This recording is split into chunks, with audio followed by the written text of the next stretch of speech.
Form of फंक्शनचे आपल्याला मग डेरिव्हेटिव्ह डिफाईन करायचे आहेत.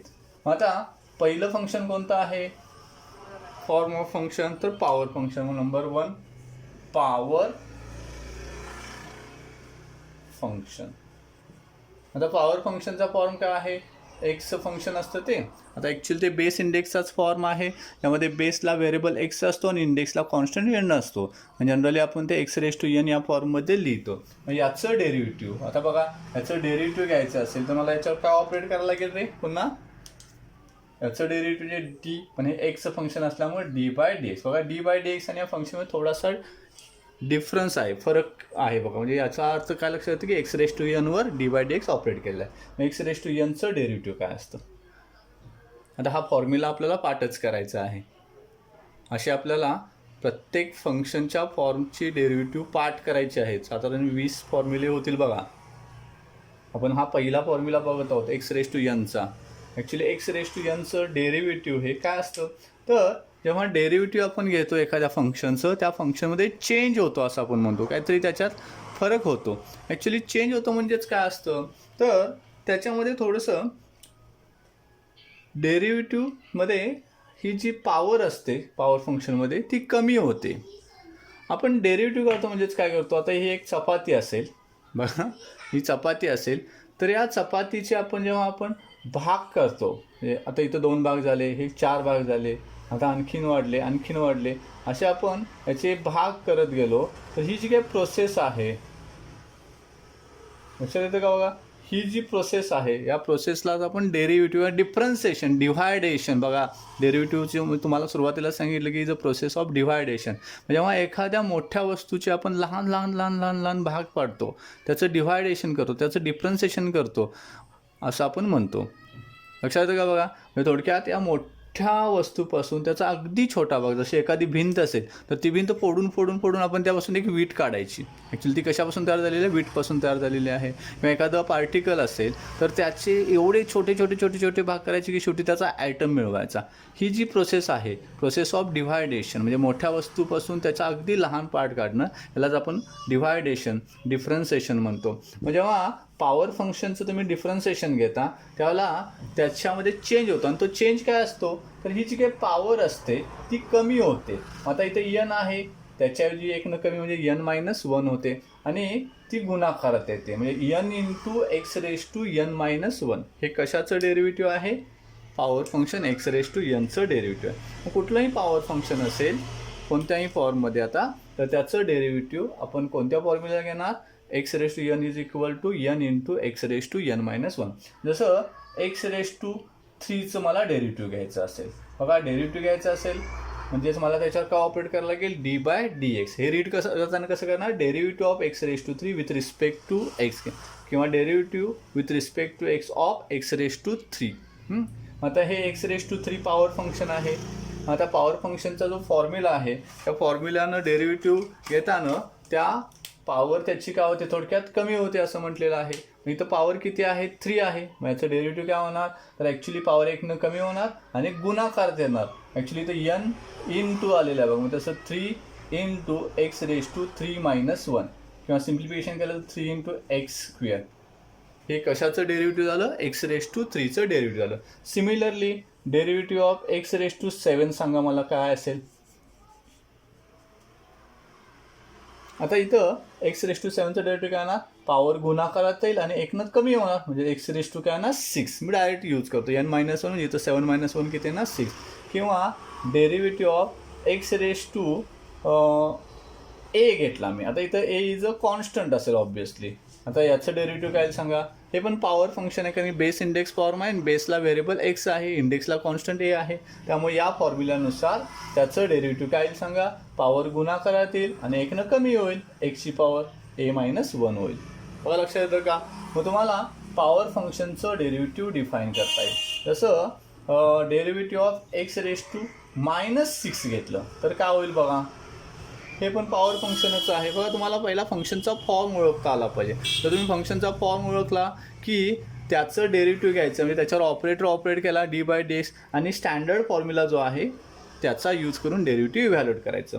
जसं हे पॉवर फंक्शन आहे आपल्याला ओळखलं, त्याचं डेरिव्हेटिव्ह घेतलं कारण की डी बाय डी एक्स, कारण की एक्सचं फंक्शन असल्यामुळं डेरिव्हेटिव्हसाठी डी हा सिम्बॉल आणि विथ रिस्पेक्ट टू एक्स आपण त्याचं डेरिव्हेटिव्ह घेतलेलं आहे. आता ऑब्व्हियसली पॉवर फंक्शन असल्यामुळे पॉवर गुणाकारातील आता ती किती आहे -6 into x raise to, actually हा जो -6 आहे त्याच्यात -1 होईल, म्हणजे थोडक्यात काय होणार -6 इंटू एक्स रेस टू -6 -1 -7 मिळेल आपल्याला.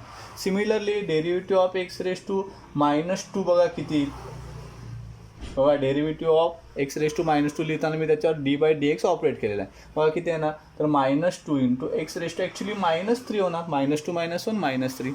या पद्धतीनं निगेटिव्ह जरी इंडेक्स असला तरी आपल्याला पॉवर फंक्शनचं काय करता येईल, डेरिव्हेटिव्ह या फॉर्म्युल्यानं इव्हॅल्युएट करता येईल. किंवा derivative of x raise to 2/3. आता इथं हे सुद्धा पॉवर फंक्शन आहे कारण की बेसला व्हेरिएबल एक्स आहे आणि इंडेक्सला कॉन्स्टंट 2/3 आहे, त्यामुळे हे पॉवर फंक्शन आहे. त्यामुळे याचं पण डेरिव्हेटिव्ह बाय स्टँडर्ड फॉर्म्युला काय होणार, पॉवर गुणाकारात येणार आणि एकनं कमी होणार. आता थोडंसं simplification 2/3 into x raise to 3 into 1 3 2 -3 -1/3.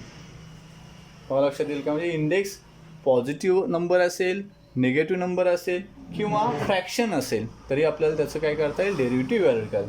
किंवा derivative of x raise to 1/2. आता हे किती येईल बघा, एक्स रेस टू 1/2चं डेरिव्हेटिव्ह. आता इथं पण फ्रॅक्शन इंडेक्स आहे त्यामुळे तो गुणाकारात येईल आणि एकनं कमी होईल, 1/2 -1 इंटू एक्स रेस टू 1/2 -1 -1/2 येईल.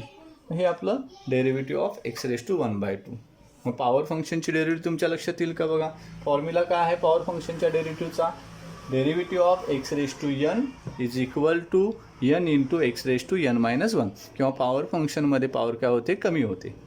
बघा आपण सुरुवातीला सांगितलं की एखाद्या फंक्शनचा आपण डेरिव्हेटिव्ह घेतलं की त्या फंक्शनमध्ये चेंज होतो. जसं इथे एक्स रेस टू n हे फंक्शन होतं, त्याच्यात चेंज झाला, काय झाला, त्याची पॉवर कमी झालेली आहे. लक्षात येतं का. तर ॲक्च्युली या पॉवर फंक्शनमध्ये काय आपण पर्टिक्युलर पॉवर काय घेणार आहोत, डेरिव्हेटिव्ह्ज घेणार आहोत.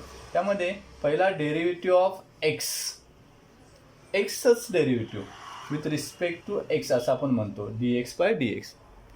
एक्सचं डेरिव्हेटिव्ह काय असतं ऑलवेज, ॲक्च्युली dx/dxला dx कॅन्सल होतो. ॲक्च्युली डिव्हिजनच प्रोसेस असल्यामुळे dx कॅन्सल होऊन किती राहील, 1 होईल. पण असं डिव्हिजन घेऊन चालत नाही.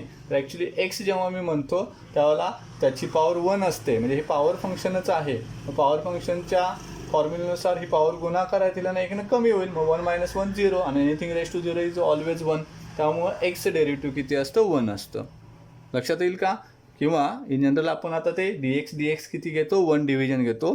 पण फॉर्म्युला हा जो dx/dx आहे किंवा एक्सचं डेरिव्हेटिव्ह हे या फॉर्मनुसार किंवा अशा पद्धतीनं डिफाईन केलेलं आहे. मग एक्सचं डेरिव्हेटिव्ह आपल्याला मिळालेलं आहे, number 1. Second, derivative of root x. Actually root x म्हणजेच एक्स रेस टू हाफ असतो, बरोबर आहे ना. किंवा क्यूब रूट ऑफ एक्स म्हणजे एक्स रेस टू किती असतो, 1/3 असतो. मग रूटमध्ये इंडेक्स कसे लिहायचे हे आपल्याला माहीत आहेत. जेव्हा रूटचा यूज करतो त्यावेळेला इंडेक्स हा फ्रॅक्शन असतो. जसं स्क्वेअर रूट म्हटलं की त्याचा इंडेक्स किती येतो, 1/2. क्यूब रूट म्हटलं की इंडेक्स काय येतो, एक्स रेस टू 1/3. मग रूट एक्सचं आपल्याला डेरिव्हेटिव्ह काढायचं असेल तर आपण याच्यावर डेरिव्हेटिव्ह ऑपरेटर काय ऑपरेट करणार, d/dx. कारण की एक्सचं फंक्शन असल्यामुळे d/dx दोन्ही साईडला d/dx ऑपरेट केला. तर ॲक्च्युली इथं मगाशीच आपण काढलेलं होतं एक्झाम्पलमध्ये एक्स रेस टू 1/2 मध्ये 1/2 गुणाकारात येईल आणि एकनं कमी होईल power, 1/2 -1 1/2 into x raise to -2 into 1 2 1 -2 -1/2 होईल. ॲक्च्युली ए रेस टू -1 आपण 1/a घेतो. या फॉर्म्युल्यानुसार 1/2 इंटू हा जो निगेटिव्ह इंडेक्स आहे तो डिनॉमिनेटरला म्हणजे पॉझिटिव्ह इंडेक्स होईल. थोडक्यात 1/2 इंटू एक्स रेस टू 1/2 म्हणजे 1/2 इंटू 2 एक्स रेस टू 1/2 म्हणजे अगेन रूट एक्स. थोडक्यात रूट एक्सचं डेरिव्हेटिव्ह हे 1/2 रूट एक्स असतं. काय असतं, 1/2 रूट एक्स. मग हे पण फॉर्म्युलाच आहे, तो पण पाठ करायला लागेल तुम्हाला. Derivative of root x is equal to 1/2 root x. लक्षात येईल का बघा. आता तिसरा जो फॉर्म्युला आहे, derivative of 1/x with respect to x. 1/xचं डेरिव्हेटिव्ह. ॲक्च्युली 1/x म्हणजेच किती रे, एक्स रेस टू -1. डिनॉमिनेटरमध्ये काय आहे, टर्म असेल तर ती इंडेक्सला घेतली की तर त्याची पॉवर निगेटिव्ह होते. आता इथं एक्सची पॉवर 1 असल्यामुळं तो न्यूमरेटरला आल्यामुळे x⁻1 झाला. मग याचं डेरिव्हेटिव्ह घ्यायचं असेल तर दोन्ही साईडला d/dx ऑपरेट केला. अगेन पॉवर फंक्शनच आहे कारण की बेसला व्हेरिएबल x, इंडेक्सला कॉन्स्टंट -1 आहे. मग इंडेक्स गुणाकारातील एक कमी होईल, -1 थोडक्यात -1 × x⁻² होईल. आता हा -2 डिनॉमिनेटरला घेतला तर हा काय होईल, +2 होईल. थोडक्यात 1/x डेरिव्हेटिव्ह काय मिळेल, -1/x². मग ह्या तिन्ही फॉर्म्युले तुम्हाला पाठच करायचे आहेत बघा. लक्षात येतं का? पॉवर फंक्शनचं तर फॉर्म्युला स्टँडर्ड आहेच. x⁻n डेरिव्हेटिव्ह काय असतं, n × x⁻n−1. पॉवर 1 कमी होते. एक्सचं derivative with respect to x always 1 असतं. √x डेरिव्हेटिव्ह 1/2√x असतं. आणि 1/x derivative with respect to x किती असतं, -1/x². लक्षात राहील ना, हे तिन्ही पण particular cases in power function. मग नेक्स्ट आपल्याला actually second form of function बघायचं आहे. आता सेकंड फॉर्म ऑफ फंक्शन काय आहे रे, मला बघा फंक्शनचे फॉर्म पार्टच असले पाहिजे. एकूण 4 आहेत. त्यातला पहिला आपण घेतलेला आहे पॉवर. दुसरा कोणता फंक्शनचा फॉर्म आहे रे, बरोबर, एक्सपोनेन्शियल फंक्शन. त्याचा फॉर्म काय असतो, a⁻x. आता हे पण एक्सचं फंक्शन आहे, पण याला आपण एक्सपोनेन्शियल फंक्शन का म्हणतो, कारण की हा बेस इंडेक्सचा फॉर्म आहे ज्यामध्ये बेसला कॉन्स्टंट a आहे आणि इंडेक्सला व्हेरिएबल x आहे. आता याचं पण डेरिव्हेटिव्ह, आता डेरिव्हेटिव्ह घ्यायचं असेल तर लक्षात राहील ना, याच्यावर मला का ऑपरेट करायला लागेल, लॉग ऑपरेट करून चालेल का, साईन ऑपरेट करून चालेल का, रूट ऑपरेट करून चालेल का, नाही. तर याचा डेरिव्हेटिव्ह घ्यायचा म्हणजे डी ऑपरेट करायला लागेल. पण हे एक्सचं फंक्शन असल्यामुळं with respect to x derivative घ्यायला लागेल. म्हणजे थोडक्यात ऑपरेटर काय तयार झाला, d/dx. मग a⁻x डेरिव्हेटिव्ह काय असतं बघा, तर actually a⁻x × log of a असतं. म्हणजे थोडक्यात a⁻x डेरिव्हेटिव्ह घेतलं, एक्सपोनेन्शियल फंक्शनच्या गुणाकारात लॉग ऑफ बेस येतो. हा जो काय एक्सपोनेन्शियल फंक्शनचा बेस a आहे त्याचा लॉग घ्यायला लागतो. म्हणजे थोडक्यात चेंज झालेला आहे. याच्यामध्ये लॉग a आपण मल्टिप्लिकेशनमध्ये डेरिव्हेटिव्हमध्ये फंक्शनच्या घेतलेला आहे. मग हा फॉर्म्युला आहे. तर या फॉर्म्युल्याला यूज करून आपल्याला मग डेरिव्हेटिव्ह काय घेता येईल, 2⁻x डेरिव्हेटिव्ह काय येईल सांगा. आता मी डेरिव्हेटिव्ह घेणार म्हणजे आता नेहमी d/dx त्याच्यावर ऑपरेट करणार, कारण की आपण एक्सच्याच फंक्शनची डेरिव्हेटिव्ह घेतो नेहमी. मग 2⁻x डेरिव्हेटिव्ह काय येईल सांगा. आता हे एक्सपोनेन्शियल फंक्शन असल्यामुळे या स्टँडर्ड फॉर्मनुसार इथे एचची व्हॅल्यू 2 आहे, त्यामुळे या टर्मच्या गुणाकारात log 2 घ्यायला लागेल. म्हणजे 2⁻x × काय घ्यायला लागेल, log ऑफ 2. तुम्ही सांगा डेरिव्हेटिव्ह ऑफ 7⁻x काय होईल, काय येईल बघा. तर हे पण एक्सपोनेन्शियल फंक्शन आहे, त्यामुळे ही टर्म आहे तशी राहील. त्याच्या गुणाकारात लॉग ऑफ a, पण इथे a किती आहे, 7, log ऑफ 7 येईल. किंवा डेरिव्हेटिव्ह ऑफ b⁻x, तर हे पण एक्सपोनेन्शियल फंक्शनच आहे, त्यामुळे याचं डेरिव्हेटिव्ह काय येणार बघा, तर b⁻x × log ऑफ b. लक्षात येईल ना. आता हे एक्सपोनेन्शियल फंक्शनची डेरिव्हेटिव्ह आहे. याच्यामध्ये पण एक पर्टिक्युलर केस आहे, जसं आपण पॉवर फंक्शनमध्ये पर्टिक्युलर केसेस बघितलेल्या होत्या, तसं याच्यामध्ये पर्टिक्युलर केस कोणती आहे, तर डेरिव्हेटिव्ह ऑफ e⁻x. तर e⁻x हे पण एक्सपोनेन्शियल फंक्शन आहे, कारण की e हा कॉन्स्टंट असतो आणि x हा व्हेरिएबल इंडेक्समध्ये आहे. मग या स्टँडर्ड पॉलिनॉमियलचं इंटिग्रेशन काय, डेरिव्हेटिव्ह काय येणार, e⁻x × log e.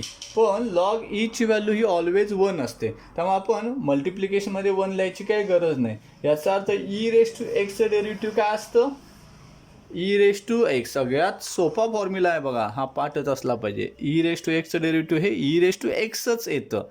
ॲक्च्युली डेरिव्हेटिव्हमध्ये फंक्शनमध्ये चेंज होतो असं आपण म्हणतो. जसं पॉवरमध्ये बघितलं आपण, पॉवर कमी झालेली होती. एक्सपोनेन्शियलमध्ये पण चेंज झालेला आहे फंक्शनच्या डेरिव्हेटिव्हमुळं. पण e⁻x हे असं फंक्शन आहे, याचं डेरिव्हेटिव्ह पुन्हा तेच फंक्शन येतं. e⁻x डेरिव्हेटिव्ह काय येतं, e⁻xच येतं. लक्षात राहील ना. मग हे दोन फंक्शनचे फॉर्म आणि त्यांचे स्टँडर्ड डेरिव्हेटिव्ह. आता थर्ड फंक्शन कोणतं आहे रे, फंक्शनमध्ये फॉर्म कोणता फॉर्म आहे तिसरा बघा. ते फॉर्म तुम्ही पाठ करा, पुन्हा पुन्हा मी सांगत आहे. थर्ड फंक्शनचा फॉर्म कोणता आहे, logarithmic function.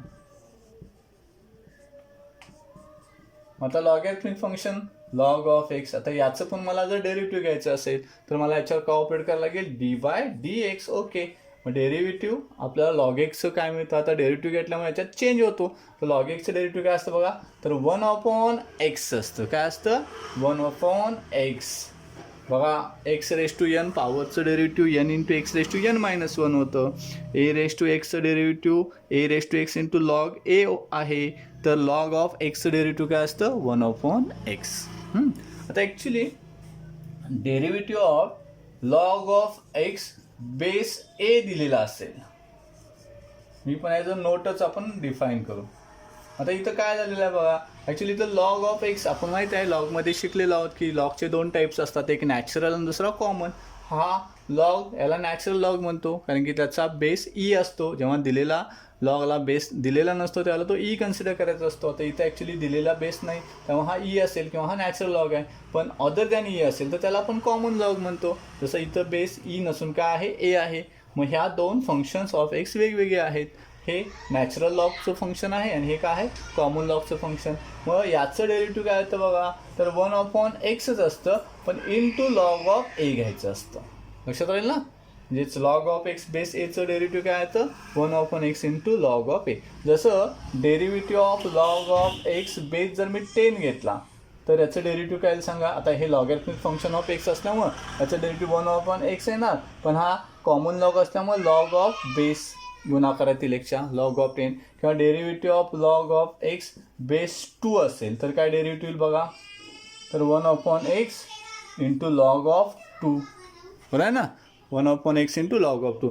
Even derivative of log of x base E जरी घेतलं तरी काय होईल बघा 1/x. आता इथं बेस दिलेला आहे तेव्हा आपण लॉग ऑफ काय घेणार बेस घेणार एक्सच्या गुणाकारात. पण लॉग ईची व्हॅल्यू किती असते 1च असते त्यामुळे 1/x असेल. मग तुम्हाला या दोन्हीमधला फरक लक्षात येईल ना.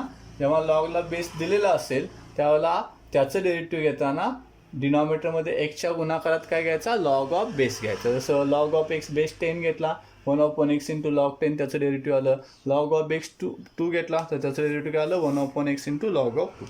मग हे थर्ड फंक्शन झालं लॉगॅरिथमिक फंक्शन. आता शेवटचं फंक्शन कोणतं आहे रे फॉर्म ऑफ फंक्शनमध्ये लास्ट फंक्शन. तर ॲक्च्युली चौथं फंक्शन कोणतं आहे ट्रिग्नॉमेट्रिक फंक्शन. मग 4 ट्रिग्नॉमेट्रिक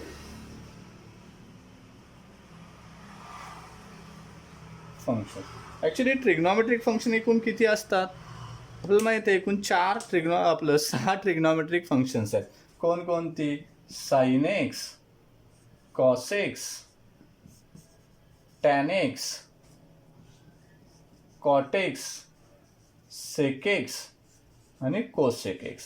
मग आपल्याला फॉर्म्युले पाठ करताना हे फॉर्म ऑफ फंक्शन्स लक्षात आले पाहिजेत. एकूण 6 फॉर्म ऑफ फंक्शन ट्रिग्नॉमेट्रिकचे आहेत आणि त्यांची डेरिव्हेटिव्ह ही सगळीच एक्सची फंक्शन असल्यामुळं या फंक्शनच्या डेरिव्हेटिव्हसाठी ऑपरेटर कोणता यूज करायला लागेल बघा. डेरिव्हेटिव्ह काढायचं म्हणजे डी एक्सचं फंक्शन असल्यामुळे विथ रिस्पेक्ट टू एक्स. मग derivative with respect to x म्हणजेच ऑपरेटर आपण कसा लिहितो d/dx. मग आपण d/dx ऑफ साइन एक्स काढणार, d/dx ऑफ कॉस एक्स काढणार आहोत, d/dx ऑफ टॅन एक्स काढायचं आहे आपल्याला, d/dx ऑफ कॉट एक्स घ्यायचा आहे, d/dx ऑफ सेक एक्स आणि d/dx ऑफ काय घ्यायचं आपल्याला कोसेक एक्स. मग एकूण ही 6 ट्रिग्नॉमेट्रिक फंक्शनची डेरिव्हेटिव्ह घ्यायची आहेत. ॲक्च्युली साइन एक्सचं डेरिव्हेटिव्ह हे ऑलवेज कॉस एक्स असतं. हे पाठच करायला लागेल आपल्याला. साइन एक्सचं डेरिव्हेटिव्ह काय असतं कॉस एक्स. बघा फंक्शनमध्ये चेंज झाला डेरिव्हेटिव्ह घेतल्यामुळे साईनचा काय झाला कॉस झालेला आहे. तर कॉसचं डेरिव्हेटिव्ह हे मायनस साइन एक्स असतं. काय असतं मायनस साइन एक्स. बघा साइन प्लसच्या ऐवजी तर चिन्ह पण बदललेलं आहे. कॉस एक्सचं डेरिव्हेटिव्ह फंक्शन तरी बदललेलंच आहे. कॉसचा साइन झाला पण पॉझिटिव्हचा काय झाला निगेटिव्ह झालेला आहे. कॉस एक्सचं डेरिव्हेटिव्ह मायनस. मग साईनचं डेरिव्हेटिव्ह कॉस एक्स तर कॉसचं डेरिव्हेटिव्ह मायनस साइन एक्स. मग आता हे पाठ करताना म्हणून आपण पेअरमध्येच लक्षात ठेवू. साईनचं डेरिव्हेटिव्ह कॉस तर कॉसचं डेरिव्हेटिव्ह काय असतं मायनस आहे. ॲक्च्युली टॅनचं डेरिव्हेटिव्ह हे सेक स्क्वेअर एक्स असतं. काय असतं सेक स्क्वेअर एक्स. आता जसं साईनचं डेरिव्हेटिव्ह पॉझिटिव्ह, कॉसचं निगेटिव्ह, टॅनचं पॉझिटिव्ह तर कॉटचं काय येतं निगेटिव्ह येतं मायनस येतं. जर टॅनचं सेक स्क्वेअर असेल तर सेकच्या रिलेटेड कोसेक असतं. बरं आहे ना. पेअरमध्ये जर आपण डिफाईन करत झालं तर टॅनचं डेरिव्हेटिव्ह जर सेक स्क्वेअर एक्स असेल तर कॉटचं डेरिव्हेटिव्ह काय असतं मायनस कोसेक स्क्वेअर एक्स. बघा निगेटिव्ह आहे आणि कोसेकचा स्क्वेअर आहे. ॲक्च्युली सेकचं डेरिव्हेटिव्ह हे काय असतं sec x into tan x असतं. काय असतं sec x into tan x. मग आता सांगा मला कोसेक एक्सचं डेरिव्हेटिव्ह काय होईल. ॲक्च्युली कोसेक एक्सचं डेरिव्हेटिव्ह काय होतं पॉझिटिव्ह असणार का निगेटिव्ह तर निगेटिव्ह असणार. आता जसं सेकचं डेरिव्हेटिव्ह सेक आणि टॅनचा गुणाकार असतो, तसं कोसेकच्या डेरिव्हेटिव्हमध्ये कोसेक आणि कॉटचा बरोबर गुणाकार असेल. थोडक्यात मायनस कोसेक एक्स इंटू काय येईल सांगा, कॉट ऑफ एक्स येईल. मग ही आपली एकूण डेरिव्हेटिव्ह ऑफ ट्रिग्नॉमेट्रिक फंक्शन 6 आहेत. पहिला साईनचं डेरिव्हेटिव्ह कॉस, तर कॉसचं डेरिव्हेटिव्ह मायनस साईन एक्स. टॅनचं डेरिव्हेटिव्ह सेक स्क्वेअर, तर कॉटचं मायनस कोसेक स्क्वेअर. आणि सेक एक्स आणि कोसेक एक्स. सेक एक्स आणि कोसेक एक्सचं डेरिव्हेटिव्ह काय असतं, सेकचं डेरिव्हेटिव्ह सेक इंटू टॅन, तर कोसेकचं derivative minus cosec into cot. मग तुम्हाला ही स्टँडर्ड फंक्शनची एकूण डेरिव्हेटिव्ह दिलेले आहेत. लक्षात येतं का बघा, 4 फॉर्म आपण डेरिव्हेटिव्ह स्टँडर्ड फंक्शनचे घेतलेले आहेत, त्यांचे आपण डेरिव्हेटिव्ह डिफाईन केले आहेत. आता याच पद्धतीनं ॲक्च्युली आपल्याला स्टँडर्ड फंक्शनचे 4 फॉर्म जरी दिलेले असले तरी आपण डेरिव्हेटिव्ह घेताना आणखीन एक फॉर्म वाढवणार आहोत, 5वा. त्याला आपण इनव्हर्स ट्रिग्नॉमेट्रिक फंक्शन्स म्हणतो. मग आता तुम्हाला आठवतात एकूण 6 ट्रिग्नॉमेट्रिक फंक्शन्स असतात, त्याच्या अगेन्स्ट 6च इनव्हर्स ट्रिग्नॉमेट्रिक फंक्शन असतील. जसं साईन एक्स हे एक्सचं ट्रिग्नॉमेट्रिक फंक्शन असेल, तर साईन इनव्हर्स एक्स हे एक्सचं इनव्हर्स ट्रिग्नॉमेट्रिक फंक्शन असेल. मग अशी साईन इनव्हर्स एक्स, नंतर cos inverse x, tan inverse x आणि cot inverse x, sec inverse x आणि कोसेक इनव्हर्स एक्स, अशी एकूण 6 इनव्हर्स ट्रिग्नॉमेट्रिक फंक्शन असणार. आता ही एक्सचीच फंक्शन असल्यामुळं यांचं डेरिव्हेटिव्ह घ्यायचं असेल तर याच्यावर ऑपरेट काय करायला लागेल, किंवा यांचं derivative with respect to x म्हणजे d by d x operate करायला लागेल. मग d by d x of sine inverse x, d by d x of cos inverse x. बघा ॲक्च्युली फॉर्म्युले पार्ट करताना आपण दोन्ही लेफ्ट आणि राईट हँड साईड पार्ट करतो. आता या फॉर्म्युल्यांच्या right hand side left hand side तर आपल्याला डिफाईनच झाला, आता फक्त राईट हँड साईड तेवढ्या काय येतात बघू. म्हणजे आपला फॉर्म्युला पण पार्ट होईल. साईन इनव्हर्स एक्सचं डेरिव्हेटिव्ह काय असतं, तर 1/√1 मायनस एक्स स्क्वेअर असतं. काय असतं, 1/√1 मायनस एक्स स्क्वेअर. तर कॉस इनव्हर्सचं काय असतं, ॲक्च्युली साईन इनव्हर्सचं जे डेरिव्हेटिव्ह आहे तेच आहे, म्हणजे फॉर्म्युला पार्ट करणं फार काय अवघड नाही. फक्त साईन इनव्हर्सचं पॉझिटिव्ह असतं, तर कॉस इनव्हर्सचं निगेटिव्ह असतं. निगेटिव्ह म्हणजे थोडक्यात काय येणार, इथं आपण +1च्या ऐवजी -1/√1 मायनस एक्स स्क्वेअर घेतो. मग साईन इनव्हर्सचं डेरिव्हेटिव्ह 1/√1 मायनस एक्स स्क्वेअर, तर कॉस इनव्हर्सचं -1/√1 मायनस एक्स स्क्वेअर असतं. ॲक्च्युली टॅन इनव्हर्सचं डेरिव्हेटिव्ह काय असतं, 1/1 प्लस एक्स स्क्वेअर असतं.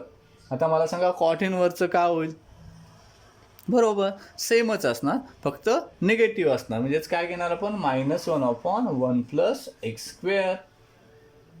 तर सेक इनव्हर्सचं काय असतं, तर 1/x √x स्क्वेअर -1. तर कोसेक इनव्हर्सचं काय येतं, -1/x √x स्क्वेअर -1. आता एक चांगली गोष्ट आहे की आपल्याला सेक इनव्हर्स आणि कोसेक इनव्हर्सची डेरिव्हेटिव्ह जी आहेत ती पाठ करायची काय आवश्यकता नाही, कारण की शक्यतो त्याच्यावर आपल्याला एक्झाम्पल विचारलं जात नाही. पण पाठ करायला फार काय अवघड पण नाही, तुम्ही ते करू शकता. लक्षात येईल. ओके, मग हे सगळे जे फॉर्म्युले आहेत डेरिव्हेटिव्हचे ते लक्षात ठेवा. आपण नेक्स्ट लेक्चरला ॲक्च्युली डेरिव्हेटिव्हच्या फॉर्म्युलांचा यूज करून डेरिव्हेटिव्हचे एक्झाम्पल काय करणार आहोत, सॉल्व करणार आहोत. थँक्यू.